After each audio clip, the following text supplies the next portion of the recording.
आई काय झालं, कशाला रडताय आई? अगं मला किराणा करायला भरायला पैसे नाहीत ना माय बाई व, दवाखान्यात जायला पैसे नाहीत ना माय बाई व. का पैसे नाहीये? पैसेच येत नाहीत मला, 2 महिने झाले व. कसले पैसे?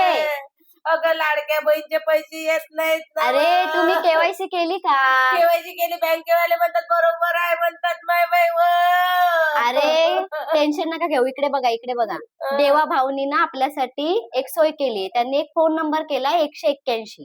आपण त्याच्यावर फोन करू आणि बघू काय झालंय ते. एका फोन मध्ये काम होईल. मला फोन करता येत नाही ना बाबा. मी करते फोन, मी करते, थांबा. आई माझं 181 नंबरवर बोलणं झालंय. त्यांनी तुमची तक्रार नोंदून घेतलीये. लवकरच काय ना काय उपाय निघेल.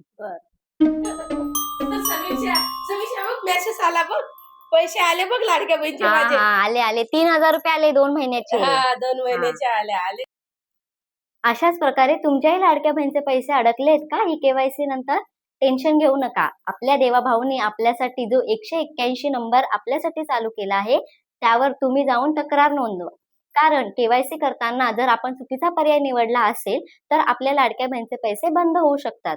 त्यामुळे 181 वर तक्रार नोंदवा आणि आमच्या आईंचे जसे परत पैसे यायला लागलेत तसे तुमचेही पैसे पुन्हा येतील.